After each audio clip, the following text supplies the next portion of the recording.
श्री राधा कृष्णाय नमो नमः। सर्वप्रथम मैं भगवान श्री राधा कृष्ण के श्री चरण कमलों की वंदना करता हूँ। आप सभी भक्त श्रोताजनों को भी सादर नमस्कार करता हूँ।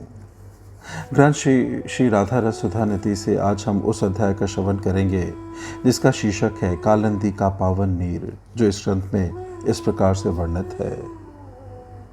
अहो, श्री वृंदावन के मंजुल निकुंज गृह में आत्मेश्वरी को खोजते खोजते हारा थे सविद द्वारा दिखाए रास्ते पर क्यों नहीं चल रही। इस प्रकार कहते कहते श्री राधा के कुछ प्रांत से लगी कस्तूरी द्वारा पंकिल हुए यमुना जल में स्नान करते करते निर्मल होकर मैं कब अपने कुदेह हजमल को त्यागूंगा।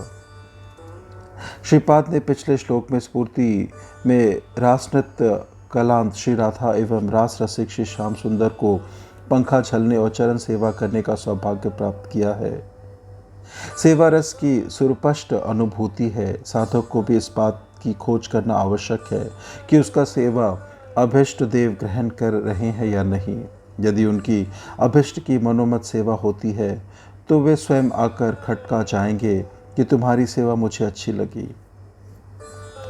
श्री बिलव मंगल जी बोले, तुम्हारा वर्णन मेरे हथकर्णों के लिए रसायन है। साधक का तृष्णा अथवा उत्कंठा से भरा भजन ही उनकी मनोमत सेवा है। तभी शील ठाकुर महाशय ने कहा है, परम नाग कृष्ण ताते हो अति तृष्ण भजे तारे व्रज भाव लैया। महाजनों ने सन्निपात के रोगी की प्यास के साथ वास्तविक साधक की इष्ट प्राप्ति की तृष्णा की तुलना की है। वजन अनपेक्ष शून्य होना चाहिए। अन्य अभिलाषाएं मन को रूखा बना देती है। साधन काल में लाभ पूजा प्रतिष्ठा की अभिलाषा सहज ही नहीं छोड़ी जाती। यह भक्ति के रास्ते में प्रबल रोड़ा है। न करिय असत चेष्टा लाभ पूजा प्रतिष्ठा, सदा चिंत गोविंद चरण सकल विपत्ति जावे, महानंद सुख पावे प्रेम भक्ति परम कारण। यदि साधक की आत्मा यथार्थ भजन रस का आस्वादन प्राप्त कर लेती है तो उसके मन में सेवा वासना के अतिरिक्त अन्य वासना जग ही नहीं सकती। कृष्ण पाद पंक गंध जय जन पाए, ब्रह्मलोक आदि सुख तारे नहीं पाए। शील सरस्वती पाद का चित्त मन श्री राधा के रूप गुण लीला रस के ध्रुवानुस्मृति सागर में डूबा है। श्री राधा रानी के चरणों को छोड़ अन्यत्र मन नहीं। पिछले श्लोक में रासलीला के मधुर आस्वादन स्फूर्ति में प्राप्त किया था।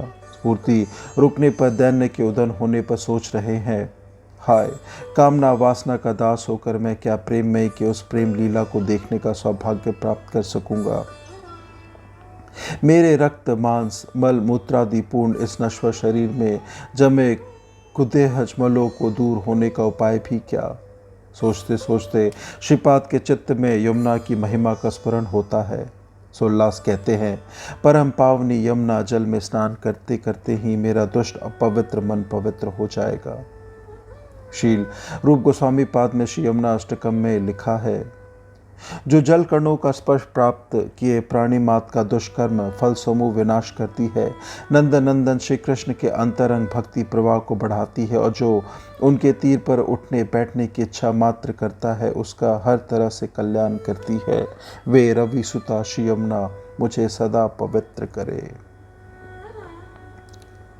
श्री नंदन नंदन के अंतरंग भक्तिपूर्ण शब्द से यहाँ राग भक्ति ही समझना होगा। यमुना के जल कण स्पर्श करने से ही मानव राग भक्ति का अधिकारी हो जाता है। फिर इस राग भक्ति में भी श्रीपाद तो सर्वोत्तम जातीय मधुर रस श्री राधा कैंकर के उपासक है। अतएव परम पावनी यमुना जल का रहस्यमय तत्व ही उनके चित्त में उदित हुआ है। यमुना जल इतना कृष्ण वर्ण क्यों। इस पावनी यमुना जल में श्री राधा माधव का नित्य विहार चलता है। विहार के समय श्रीमती के वक्षस्थल से लगी कस्तूरी से वह जल पंकिल हो जाता है। यह महाभाव निर्माल्य पाकर यमुना जी अपने को अति धन्य या कृतार्थ समझती है। उस कस्तूरी को हृदय में सर्वदा वहन करने से ही वे कृष्णा हो गई है। श्रीपाद सोच रहे हैं, एक तो यमुना जल है ही परम पवित्र, ऊपर से मेरी स्वामिनी की कचुक कस्तूरी से पंकिल उस प्रेम रस भरे जल में स्नान करते करते ही मेरी जड़ देह का दुर्भिमान दूर हो जाएगा। मैं स्वयं को श्री राधा की सेवा परायणा किंकरी के रूप में पहचान सकूंगा और वृंदावन के मनोज्ञ कुंजों में आत्मेश्वरी श्री राधा रानी को खोजता घूमूंगा। हा राधे, कहाँ हो, दिखाई दो। यही है वो मंजुल कुंज, यही नागराज के साथ तुम्हारा नित्य मधुर विहार चलता है। समस्त शास्त्र और विदग्ध जन तुम दोनों के निकुंज विहार के नित्यता का कीर्तन करते हैं, मगर मैं तुम्हारी उस मधुर लीला को नहीं देख पा रहा।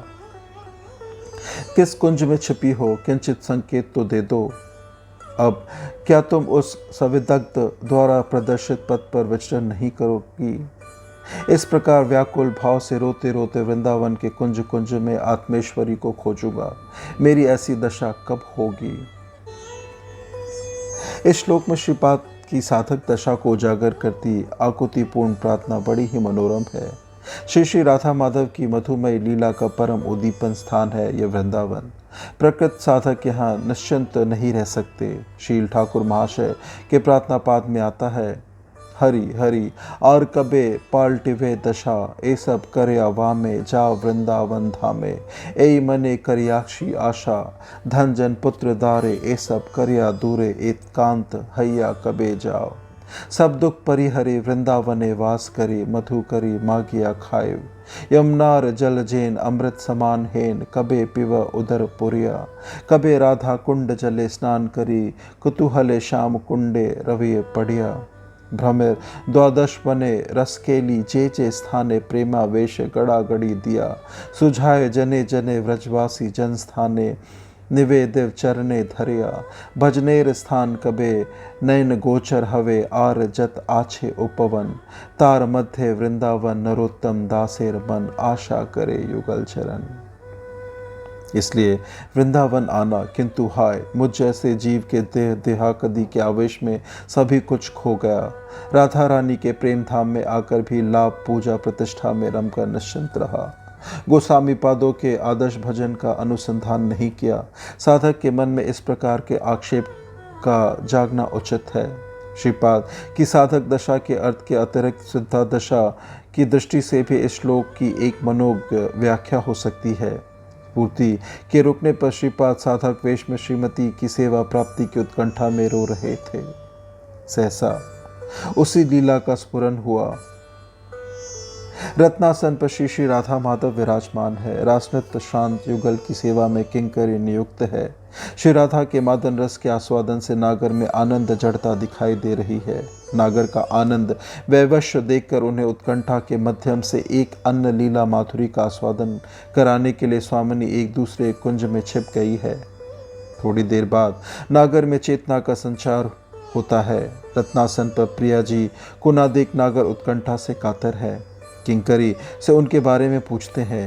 किंकरी सब कुछ जानते हुए भी नागर की उत्कंठा या व्याकुलता को उछालने के लिए अनजान की तरह अन्याय कुंजों में आत्मेश्वरी की खोज कर रही है। नागर किंकरी के साथ है। किंकरी देख रही है कि कुंज गृह मंजुल है। नागर सतर्क दृष्टि से व्याकुल नेत्रों से कुंज के भीतर चारों ओर स्वामिनी को खोज रहे हैं। तभी किंकरी के लिए कुंज मंजुल या सुंदर हो गया है। इस तरह कुछ देर तक उत्कंठा बढ़ाने के बाद किंकरी जिस कुंज में स्वामिनी है उस कुंज में युगल मिलन करा देती है। युगल माधुरी के आस्वादन के साथ सेवा रस का आस्वादन भी है। विलासांत में युगल मदमत्त करिंद्र और करिणी की तरह जल केली के लिए यमुना चाह रहे हैं। रासवेश में रास्ता भूलकर अन्य पथ पर चल पड़े।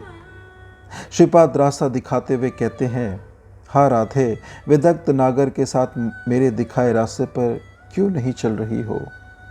श्री युगल यमुना तट पर आ पहुँचे हैं। वहाँ रासनायिका अनन्या गोपिया भी आ पहुँची है। सबके साथ नागर का जल विहार और जल युद्ध चल रहा है। श्रीपाद किंकरी के रूप में देख रहे हैं। श्रीमती के वक्षस्थल की कस्तूरी के धुल पुच जाने से यमुना का स्वच्छ जल काला हो गया है।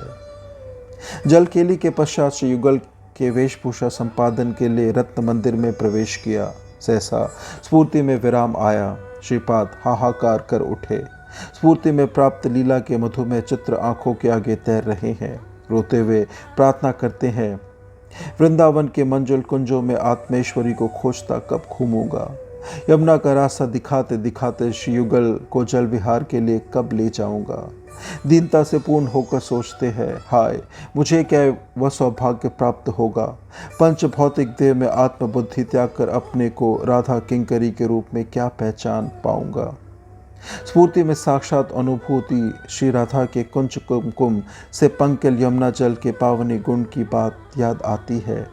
जड़ देह में आत्मबुद्धि रूपी कुदेह मल को धोकर मंजरी भावेश रूपी निर्मलता साधन के लिए यमुना जल में स्नान करने की अभिलाषा व्यक्त की है।